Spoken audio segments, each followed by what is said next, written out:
starts crying, save me now. You were there impossibly alone.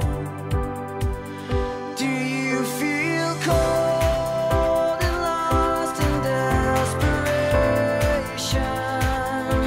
You build up hope, but failure's all you know.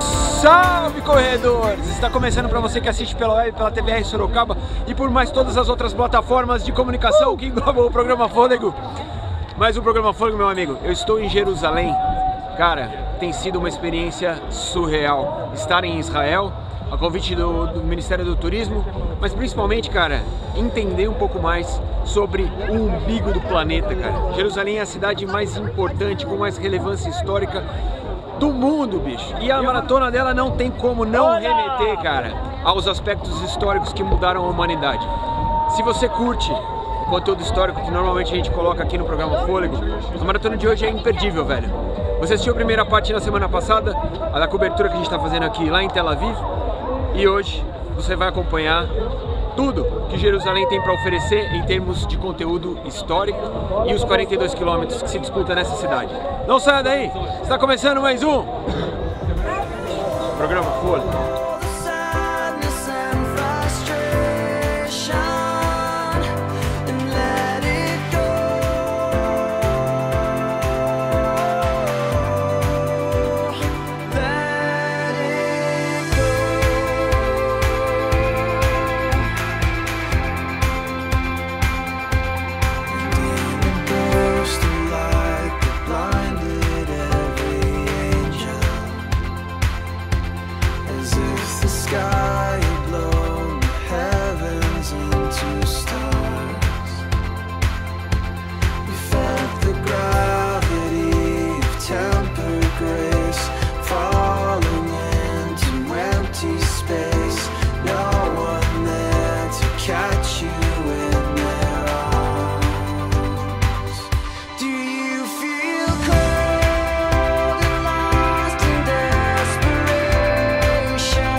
Companheiro, começou, estamos no quilômetro 1, dentro do campus da universidade, velho, aqui de Jerusalém.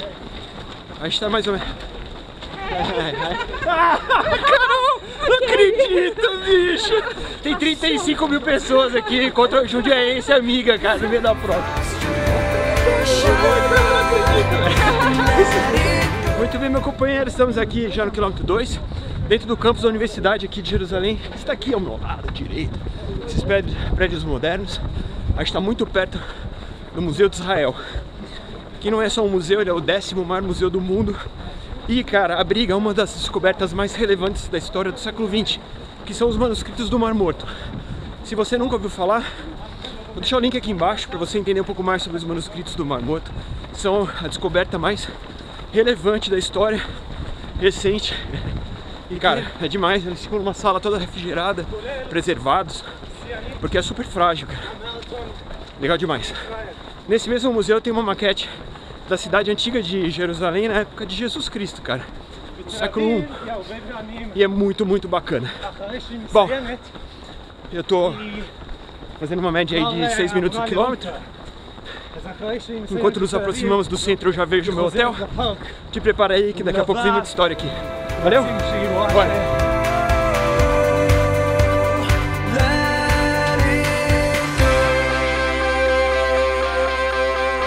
Muito bem, meu amigo, enquanto estamos aqui perto do quilômetro 3, velho, essa cidade é o umbigo do mundo, é a cidade mais importante da história da humanidade, porque envolve a criação e a disputa religiosa entre as 3 maiores religiões monoteístas do planeta: o cristianismo, o judaísmo e o islamismo.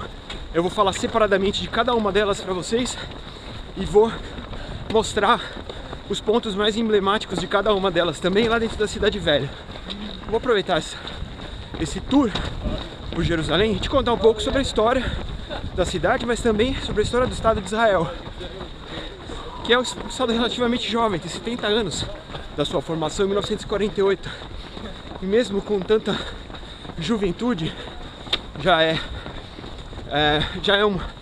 tem uma história extremamente controversa e extremamente relevante, cara, se você for pensar nos rumos da geopolítica moderna, cara. Então, é isso daí. Nós estamos no umbigo do mundo histórico e hoje estamos também no umbigo do mundo geopolítico, cara. Se existe um lugar onde pode haver uma disputa extremamente latente, importante para os rumos do planeta, talvez esse seja o lugar. E por quê? Porque envolve a fé de 3 religiões extremamente importantes. Beleza? Bom, e aí, beleza? Valeu! Muito bem, vamos começar então, cara, te explicando por que essa cidade é o umbigo do mundo. Se você pensar na civilização dos hebreus, dos judeus, eles estão aqui nessa região de Jerusalém há mais ou menos 4.000 anos, cara.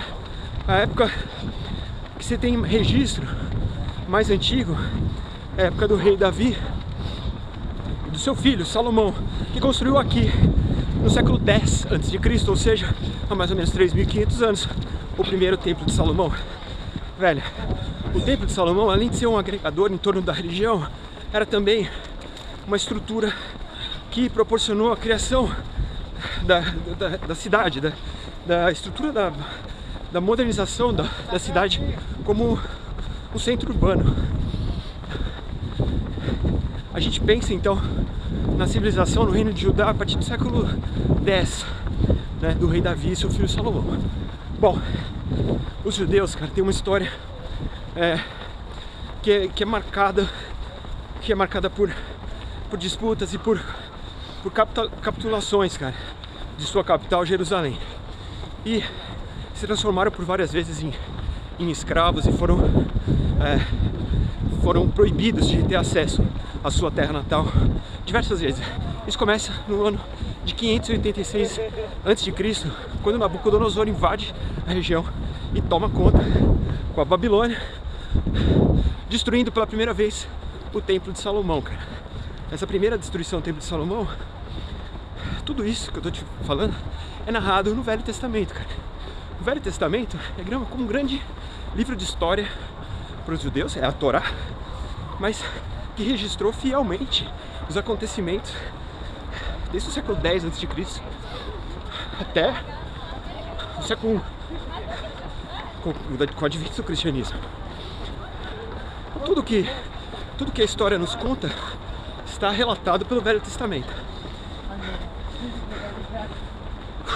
Muito bem, 586 a.C., Jerusalém capturada pelos babilônios, Nabucodonosor. Os judeus são feitos escravos e levados no cativeiro na Babilônia. Permanecem ali por 70 anos, cara. Até que o rei persa Ciro conquista a Babilônia e liberta os judeus. Permite que eles voltem para Jerusalém e reconstruam o templo. Então, 70 anos depois da destruição, o templo é reconstruído e volta a existir em torno de Jerusalém e do segundo templo uma civilização basicamente judia. A ligação dos judeus com essa região, e aí, thank you. A ligação dos judeus com essa região é extremamente visceral.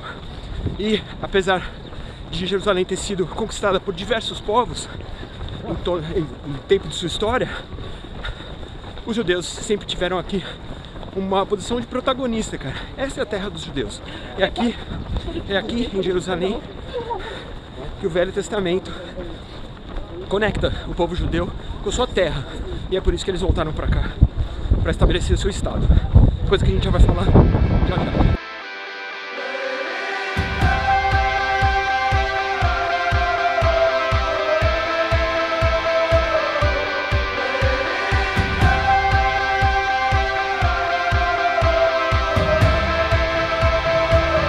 Bom, esquentou um pouquinho, pouca coisa, mas tá um vento gelado ainda. Sobe e desce, a prova é só sobe e desce, cara, até agora. A primeira metade da prova é bem mais difícil que a segunda. Se eu conseguir falar com vocês na primeira, vou deitar e rolar na resta. Muito bem. Bom, paramos com Ciro libertando os hebreus. Pois bem, o que vem depois? Século V a.C., ascensão dos gregos e depois os romanos. E aí, velho, tudo vai pro ventilador aqui, cara. Por quê? Porque os romanos tomam conta. Os gregos até que não interferem tanto na autonomia dos hebreus, cara, do reino de Judá. Go Jerusalém! Mas os romanos, sim, cara. Os romanos conquistam, cara, todo o litoral do Mediterrâneo. E aí dominam Jerusalém e implantam aqui uma espécie de vice-reinado. Quando Jesus viveu, o domínio na região era dos romanos. O rei Herodes era um rei colocado pelo imperador Júlio César. Então Herodes, ele era como se fosse um delegado da região. E nessa época ele faz com que o povo hebreu trabalhe de maneira compulsória para os romanos. Existe uma relação muito promíscua entre os dois povos aí. E o cristianismo nasce nesse universo, né, em que os judeus têm uma certa administração da região, mas que devem contas aos romanos. Bom, por várias vezes os judeus tentam se emancipar desse domínio romano. Isso acontece sob o comando do imperador Tito.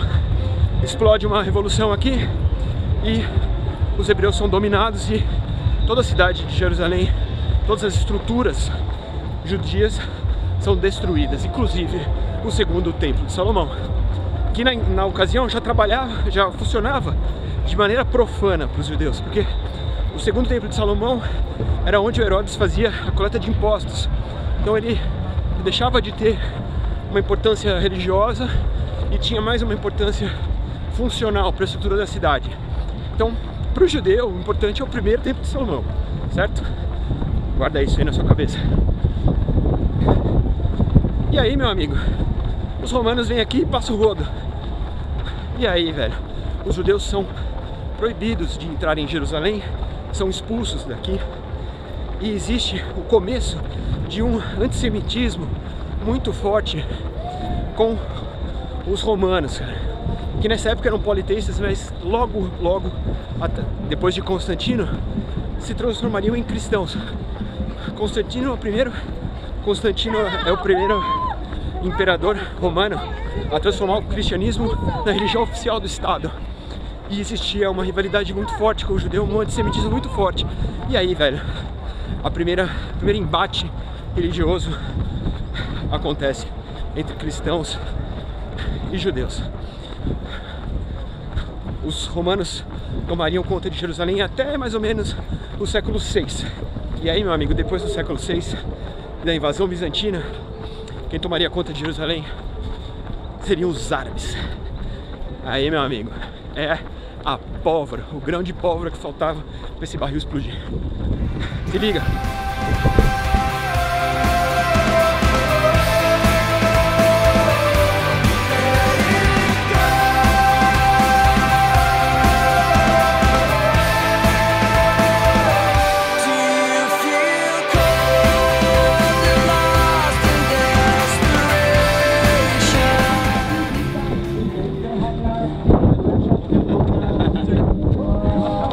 O cara corre com musiquinha. Bom, você tá vendo que a gente tá aqui, meu, centro de Jerusalém, todos os prédios são feitos pela mesma pedra, cara. Isso é uma lei municipal. Toda empresa construtora é obrigada a fazer os edifícios nessa pedra, cara, pra deixar a cidade com uma uniformidade, cara. Isso nasceu na cidade nova, mas é uma espelha o que se tem dentro da cidade antiga, que também são todos os edifícios forjados nessa pedra. É bonito pra caramba, cara. A hora que você tá chegando em Jerusalém, na estrada, por baixo, assim, você vê a cidade no alto da colina, tudo na mesma pedra, cara.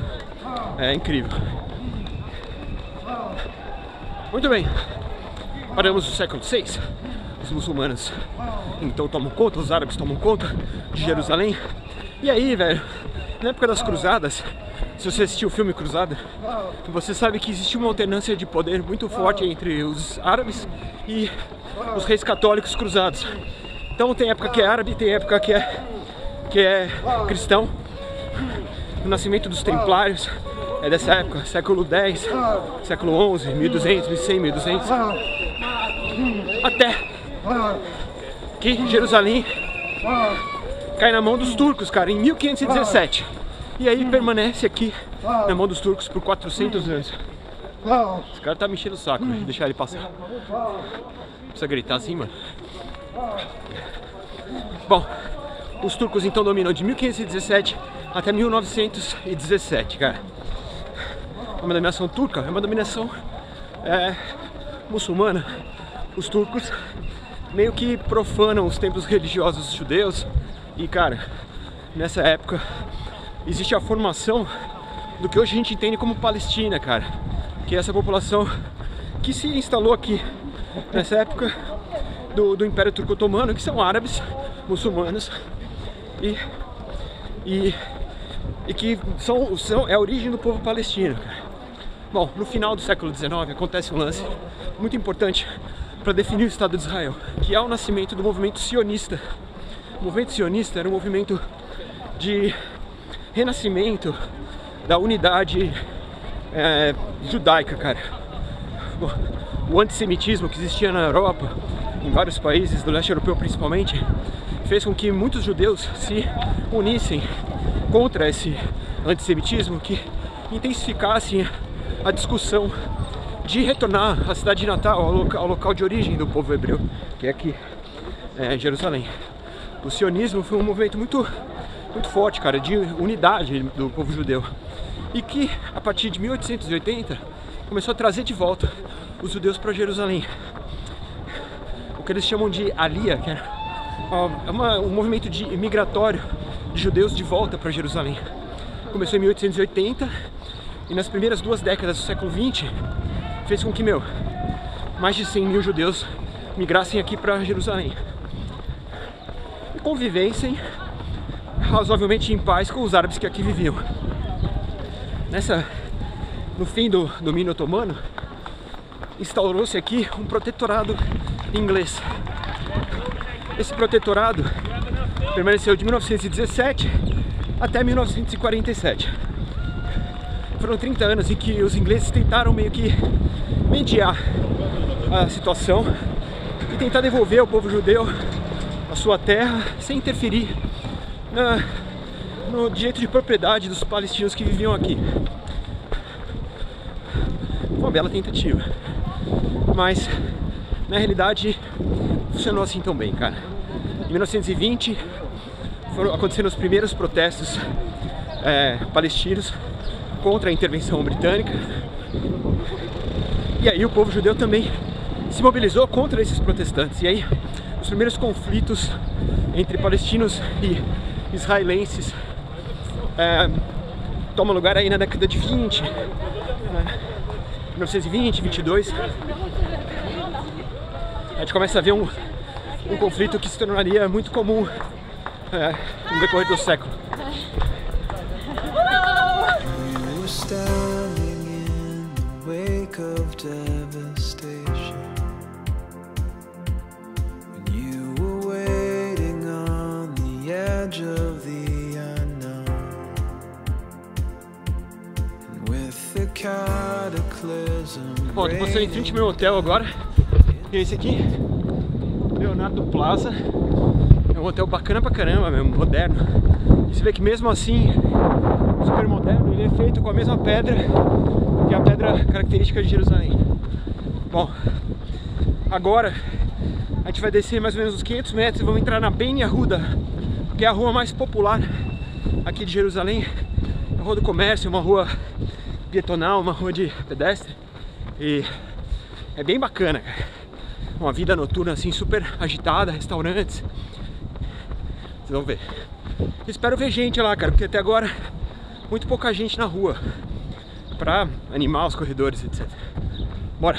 Muito bem, meus corredores, estamos agora num dos lugares mais emblemáticos dessa cidade, não só pela vista, você tá vendo aqui atrás de mim, toda a cidade murada de Jerusalém, o Domo da Rocha, que é esse que você tá vendo aqui, a mesquita de Al-Aqsa, que tá logo atrás, e a cúpula que tá ali atrás é o Santo Sepulcro, cara. A gente tá no centro das 3 maiores religiões do planeta, as 3 maiores religiões monoteístas. Bom, eu vou dar um panorama para você entender mais ou menos do que a gente está falando. As muralhas estão ali. Você está vendo as muralhas antigas da cidade antiga de Jerusalém. As muralhas são do século XVI, elas foram construídas pelos turco-otomanos, que dominaram essa região por 400 anos. Eu estou dentro de um cemitério, cara. Este cemitério fica no Monte das Oliveiras. Então, se você já ouviu falar do Monte das Oliveiras, do sermão de Jesus no Monte das Oliveiras, eu estou exatamente no lugar onde Jesus estava quando fez o sermão no Monte das Oliveiras. Todos esses túmulos que você está vendo aqui são túmulos judeus, porque os judeus acreditam que quando o Messias retornar, e ele vai retornar por uma portinha bem pequenininha que fica aqui nesta parede da muralha, os mortos vão se levantar, vão reencarnar e entrar na cidade sagrada, vão entrar de volta na cidade sagrada de Jerusalém. Por isso eles resolvem serem enterrados quanto mais perto da muralha, quanto mais perto dessa porta de entrada para a cidade sagrada, melhor.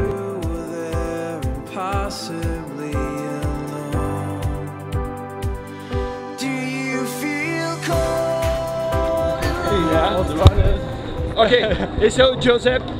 Encontrei ele aqui no meio da corrida e ele estava me contando sobre a cidade e o costume do pessoal aqui de não tem tanta gente na rua, a galera que corre tá correndo, entendeu? Bom, essa aqui é a Avenida do Tram, então aqui passa o trem de superfície, ali atrás, the market is down there, huh? Ali atrás está o Mahen Yehuda, Mahane Yehuda, que é o mercado aqui de Jerusalém, que é maravilhoso.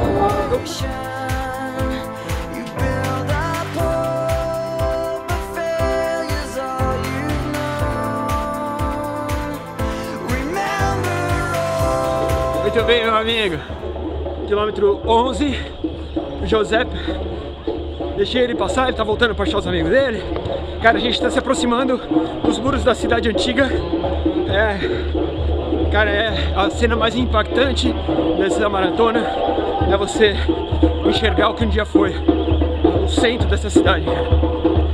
Então se liga, porque tá ficando bonito pra cacete.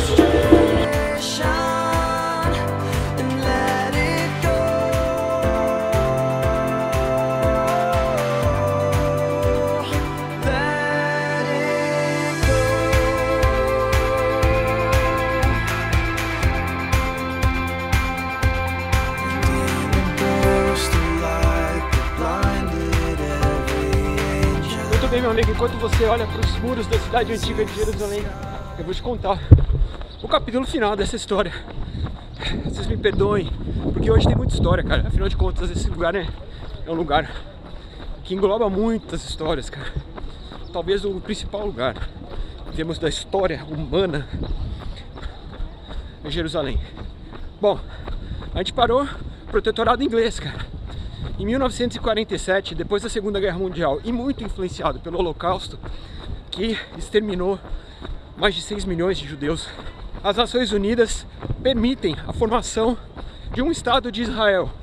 Na verdade, o que as Nações Unidas permitem em novembro de 1947 é a reorganização desta região e a divisão entre árabes e judeus. Então, existiria na região um realocamento dos judeus que já estavam por aqui e a divisão deste território entre árabes e judeus. Em maio de 1948, o primeiro-ministro Ben Yehuda, o primeiro-ministro do Estado de Israel, declara a criação do Estado de Israel. Hello. Hi, how are you? Fine, thank you. Are you good? Yeah. Perfect. Em maio de 48, então, apoiados por essa determinação de redefinição deste território, Ben Yehuda declara a independência de Israel e a criação do Estado de Israel.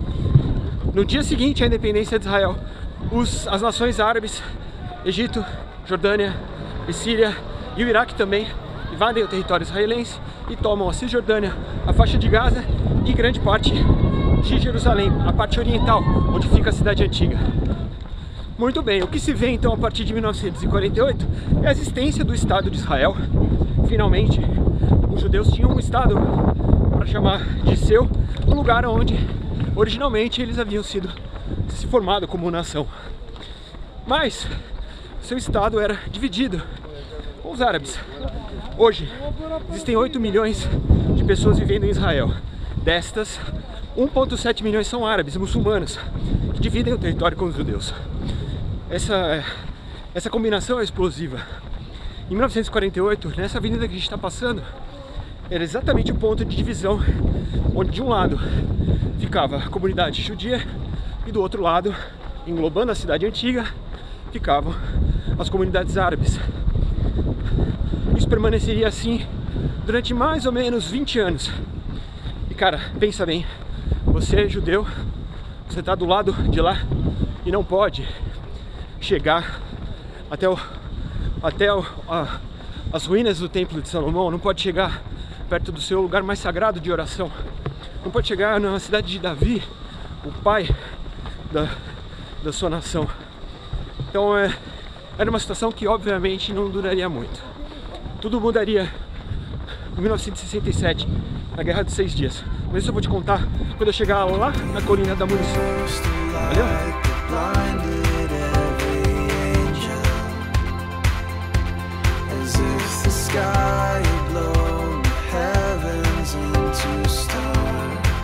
Muito bem, meu amigo, estamos aqui na Munition Hill, que é, na tradução, uma montanha da munição. Velho, este é o lugar mais emblemático do conflito de 67 entre árabes e judeus. Bom, convivíamos judeus e árabes durante 20 anos num barril de pólvora, cara, prestes a explodir. Então pense, você está em 1967, ali vivendo a Guerra Fria de maneira intensa. E cara, com um barril de pólvora prestes a explodir. O Egito, em 67, muda sua política externa com Israel, fecha a entrada do Mar Vermelho, do canal, que era a principal entrada de suprimento de petróleo de Israel, e começa a posicionar suas tropas na fronteira, ali na Península do Sinai. Cara, Israel percebe que então vai ser atacada e lança um ataque preventivo, cara, que é muito questionado na comunidade internacional. Até hoje não existe uma comprovação técnica de que os egípcios realmente atacariam, mas Israel lança um ataque preventivo em um dia, praticamente, acaba com toda a força aérea egípcia e toma a Península do Sinai. Ao mesmo tempo, Jordânia e Síria lançam ataques pelo norte, nordeste, em cima da Cisjordânia, e Israel contra-ataca e acaba capturando, acaba englobando em seu território não só a Península do Sinai, mas também a Cisjordânia e as colinas de Golã, que ficavam no território sírio. Em 6 dias, o território de Israel triplica de tamanho. Cara, a Guerra dos 6 Dias, 1967, é talvez o maior motivo da discórdia entre árabes e judeus até hoje. Porque, apesar de ter devolvido a Península de Sinai para o Egito, Israel até hoje comanda as colinas de Golã. A faixa de Gaza já foi devolvida, mas existe um monitoramento muito forte ali de Israel. E a Cisjordânia, que tecnicamente pertenceria aos palestinos, é comandado pelo exército israelense. E existe ali as comunidades palestinas assentadas, mas também existem comunidades judias. Então é super controverso. A comunidade internacional jamais aceitou a anexação da Cisjordânia ao Estado de Israel. A principal modificação foi que Israel também conquistou a parte oriental de Jerusalém, tirou da mão dos árabes. E aí, meu amigo, todas as estruturas religiosas de Jerusalém ficaram sob comando de Israel. E aí, meu amigo, com acesso pela primeira vez em 20 anos, cara, aos seus locais religiosos de oração, os judeus passaram a tomar conta, cara, de toda a cidade velha. E apesar de manter os acessos tanto a cristãos quanto a muçulmanos, existe um comando israelense, existe um comando judeu em toda a região da cidade antiga de Jerusalém. Isso foi uma modificação drástica, cara, que permanece até hoje.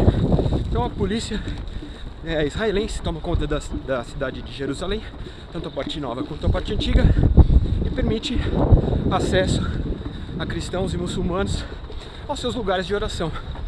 Mas, como toda mudança de poder sempre é muito controversa até hoje, existem disputas e nunca acredito, cara, essa é a minha convicção pessoal, nunca a gente vai ter 100% de aceitação de ambas as partes, de quaisquer situações que venham a existir nessa região.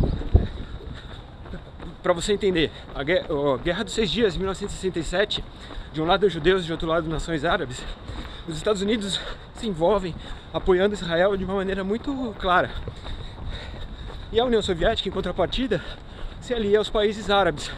Duas coisas são provenientes dessa guerra. A primeira, quando os Estados Árabes perdem a guerra,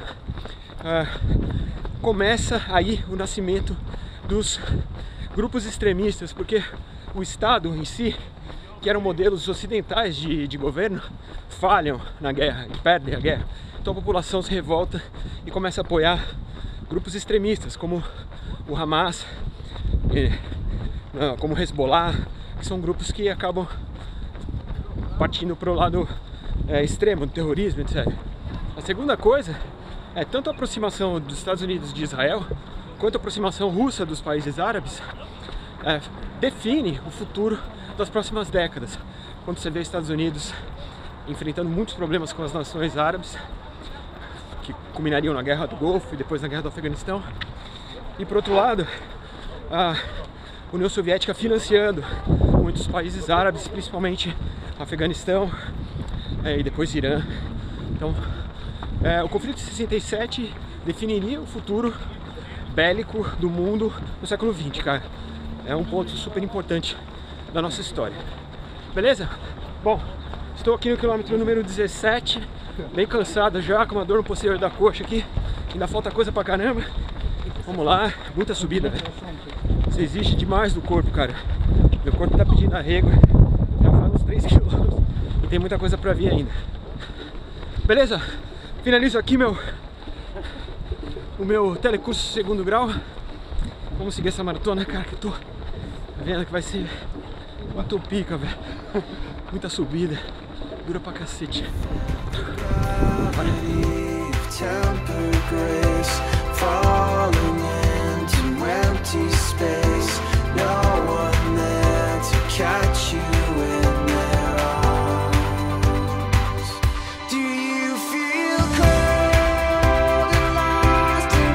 Muito bem, meu amigo, estamos aqui dentro do lado árabe, cara, da cidade antiga de Jerusalém, cara. Como você pode ver, todas as ruas são extremamente estreitas e o piso, cara, é um piso muito desgastado, cara, pela ação do tempo.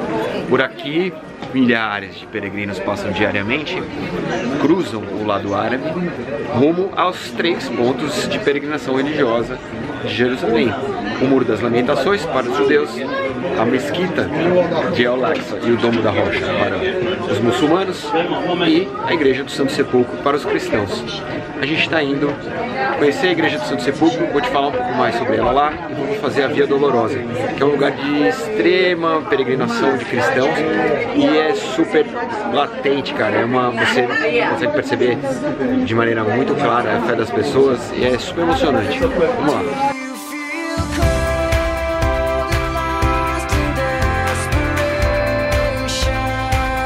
Muito bem, meu amigo, você está agora dentro do bairro cristão, cara. Bom, a gente tem essa relação dos cristãos com Jerusalém muito por conta da época de Cristo, cara. Porque na época de Cristo não existia cristãos aqui. Vamos lembrar que Jesus Cristo era judeu, certo? E Jerusalém só foi uma cidade com a maioria cristã na época das cruzadas, ou seja, 1200 depois de Cristo, cara. Cerca de 800 anos atrás, tá? Todos os reis cruzados enviavam soldados para cá e nessa região onde eu tô aqui funcionava mercado e funcionavam os primeiros hospitais, cara, que cuidavam desses soldados que pegavam ali 1 mês e meio, 2 meses de viagem da Europa, dos países mediterrâneos da Europa, até chegar aqui em Jerusalém. Então, o bairro cristão se caracteriza basicamente por ter o Santo Sepulcro, cara, e a região, o lugar onde Jesus Cristo foi crucificado e também sepultado e por onde ele passou na Via Dolorosa, cara, fez a Via Crucis até ser crucificado. Então, essa é a relação do bairro cristão, mas hoje a gente não tem cristãos morando aqui, né? Muito bem, dentro da Igreja do Santo Sepulcro, que é essa que você está vendo aqui atrás de mim, existem 4 estações da Via Crucis. 4 estações da Via Dolorosa. A 11ª estação fica bem nesse cantinho da igreja, que é onde Jesus foi despido antes da crucificação. A 12ª estação fica no Gólgota, que é o monte da crucificação, fica dentro da igreja também. A 13ª, onde ele foi limpo, foi lavado, o corpo foi lavado, já morto, e a 14ª estação, onde ele foi sepultado. Todas essas estações da Via Dolorosa, da Via Crucis, ficam dentro da Igreja do Santo Sepulcro, que é uma igreja comandada pela Igreja Ortodoxa, mas também com jurisdição de igrejas católicas paralelas. Então, desde a lei do status quo, que foi uma lei que determinou que a partir dali ninguém mexia mais na jurisdição de cada um, a Igreja do Santo Sepulcro tem divisões internas, cara. E é muito louco isso, porque a Igreja Católica, a Igreja Ortodoxa e os etíopes, que tem uma parte dentro da Igreja do Santo Sepulcro, cada um tem horários específicos para se manifestar lá dentro, e até a limpeza da Igreja do Santo Sepulcro é dividida por horários e para cada uma das igrejas envolvidas. Cara, é muito complicado, mas reflete a importância religiosa desse lugar.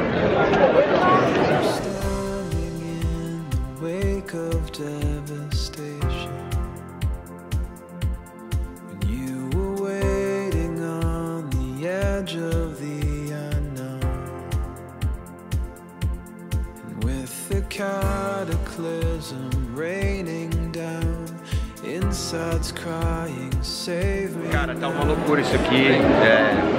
A última vez que eu estive aqui, não tinha 1/3 das pessoas. Então. Bom, vamos por partes. Essa igreja é uma igreja do século III.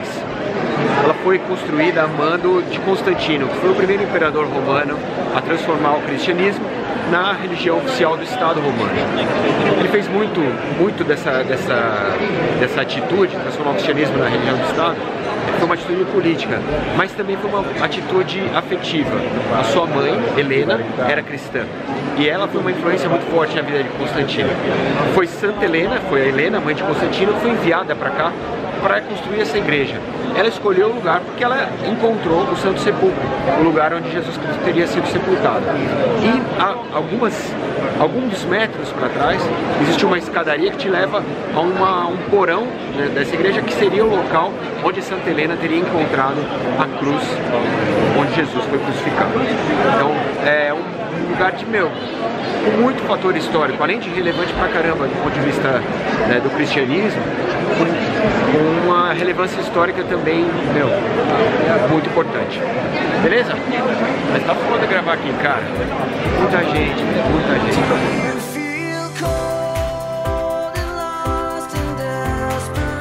23. Cara, esse é o ponto alto da prova. A gente vai entrar pelo Jaffa Gate, a porta de Jaffa, e vamos tá dentro da cidade antiga, da cidade murada. Velho, é um momento muito especial dessa prova.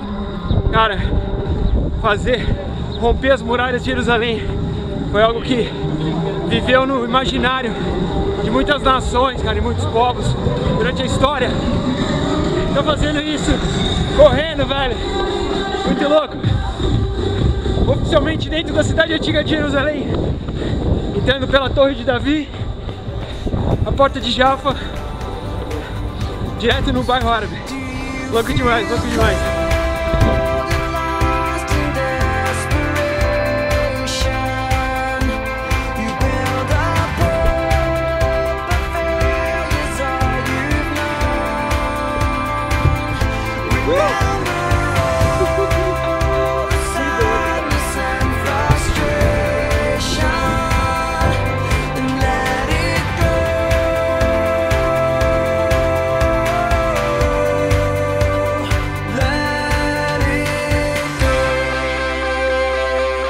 Ó, cara, se você não assistiu o vídeo treinando na Terra Santa que eu fiz aqui em 2016, eu começo a correr por aqui, pelo bairro armênio, a gente tá dentro da muralha, e vou deixar o link aqui embaixo, cara. É um vídeo muito bacana, porque conta bastante a história, num treininho rápido, a história de Jerusalém antiga. Bom, a gente já vai sair pelo lado armênio, pela Porta Armênia. Vamos seguir, quilômetro 24 mais ou menos. Cara, a prova ganha muito em vida, velho. Entrando aqui, a visão da cidade antiga é deslumbrante, cara.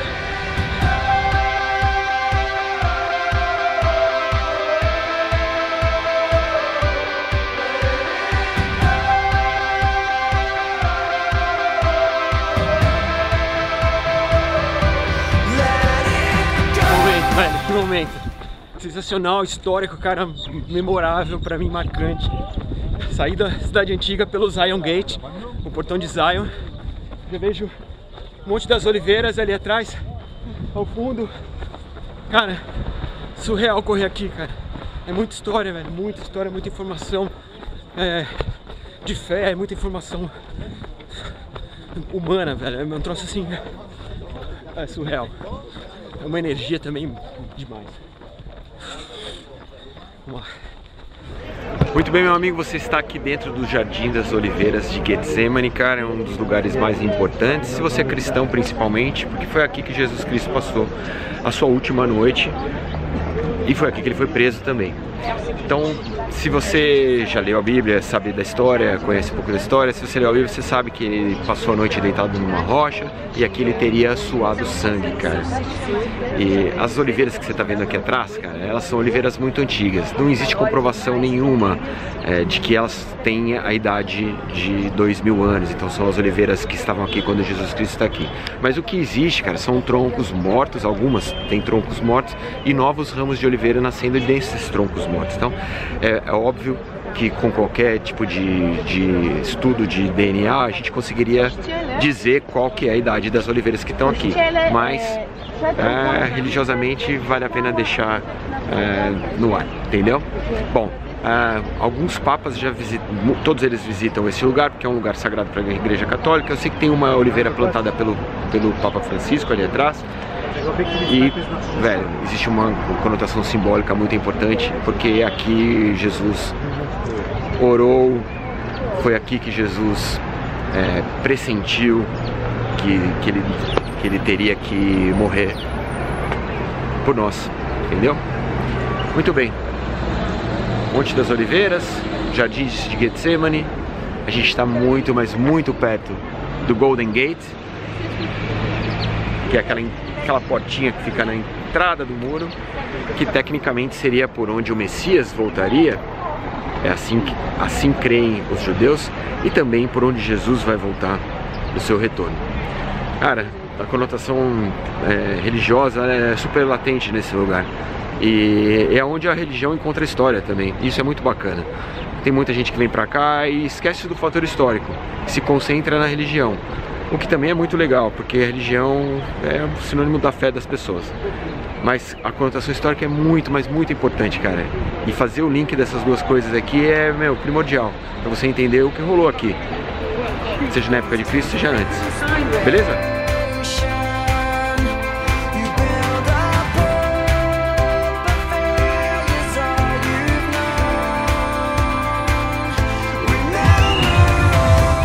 Quilômetro 34, cara, vista de cima da cidade antiga. Eu saí um pouquinho da prova pra mostrar o Domo da Rocha. Cara, o Domo da Rocha é ponto principal da comunidade islâmica, dos árabes. Eu estive lá, não lá dentro, mas na esplanada. Muito bem, meu amigo, estou dentro da área protegida do bairro judeu aqui da cidade antiga de Jerusalém. Este atrás de mim é o Muro das Lamentações, como eles chamam, Western Wall, o Muro Oeste, cara. Por que o Muro Oeste? Porque o Muro Oeste fazia parte do que um dia foi o Templo de Salomão, cara. O primeiro Templo de Salomão é do século X a.C., estamos falando de 1000 a.C.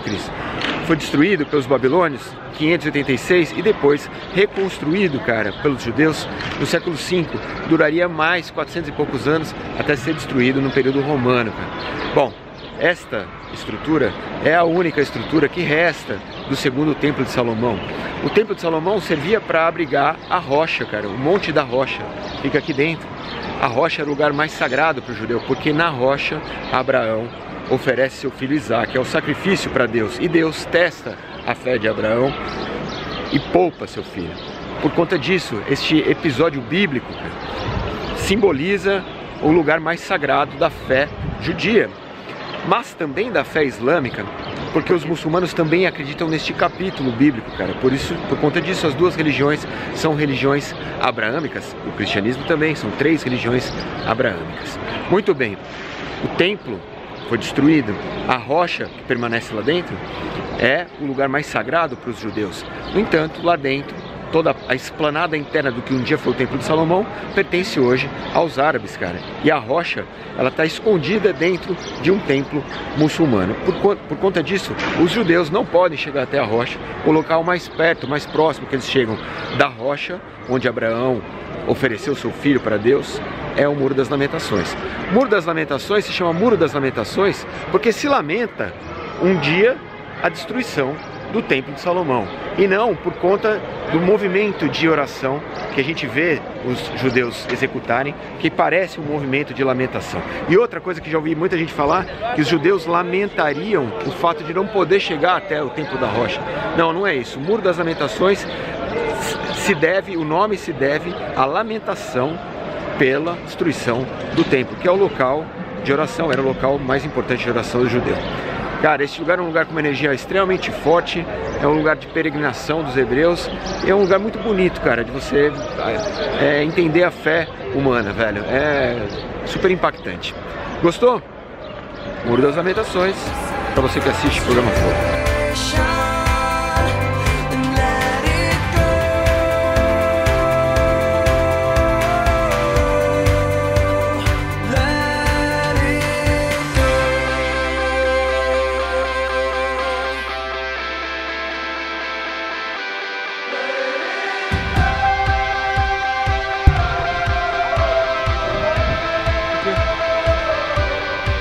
Quilômetro 34, tâmaras. Você já viu nesse programa aqui picles, tomate cereja. Você já viu várias coisas, bicho. Tâmara, primeira vez. Muito bom. Mega doce.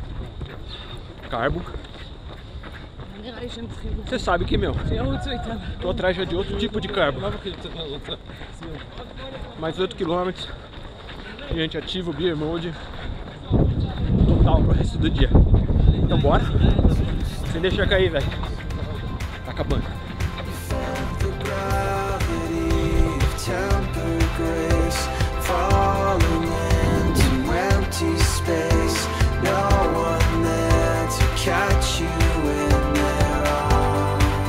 Muito bem, meu amigo. Mais ou menos no quilômetro 40. Ainda não cheguei na marca do 40. Cara, que prova rápida, velho. 4 horas e 6 já. Terminar essa prova em 4 horas e 15, mais ou menos. Que prova dura, velho. Que mané, uphill, muralha. Esquece tudo. Imagina uma prova só com aclives e declives, cara. É a Maratona de Jerusalém. Extremamente técnica. Uma prova disputada em colinas. Sem uma reta. Nada de reta. Mais deslumbrante, cara. Visual da cidade inteira, monocromática o tempo inteiro, corredores do mundo inteiro, 35 mil pessoas nessa prova, mais ou menos 5 mil na maratona, gente de 70 países, cara. Então é uma torre de Babel, como essa cidade merecia uma maratona. Cara, quero agradecer demais, velho, o Ministério do Turismo de Israel, que me convidou e me deu a honra de participar dessa prova. Que foi um sonho antigo meu, correr Jerusalém, que é o berço da humanidade, a cidade mais importante historicamente do mundo. Me deram a oportunidade e eu sou muito grato e honrado. Correr aqui foi um deleite, cara, pela história. Se você, como eu, gosta de história, é impossível não se emocionar, é impossível não se envolver com a história dessa cidade que tem 4.000 anos. Que ao mesmo tempo é tão atual, tão latente, cara, na vida principalmente das pessoas que aqui vivem, né? E dessa disputa que no fundo sintetiza o humano, né? O ser humano tá sempre buscando o melhor pra si, pra sua comunidade, etc. É muito louco, cara. Passar uma semana aqui é uma experiência incrível e que eu tinha vivido em 2016 com a Thaisa e que pude reviver agora. Então, tô super honrado, super feliz de ter completado essa prova. É mais um momento histórico do programa e daquelas provas que não dá pra esquecer jamais. Cara, espero que você tenha gostado. Na semana que vem eu vou te mostrar um material gravado lá em Massada. Eu vou tentar fazer um trail e vai ser muito legal. Vai ter Mar Morto, vai ter uma série de visuais incríveis e ao mesmo tempo históricos também. Cara, obrigado pela sua parceria. Tá sendo uma experiência incrível 2018 e vai culminar com o objetivo lá na Madeira, mas todo o processo de treinamento tá sendo assim incrível pra mim. Valeu demais. Vamos passar na linha de chegada, o remote tá ativado e é isso que importa, cara. É isso que importa. Valeu. Obrigado pela sua parceria. A semana que vem tem mais um programa.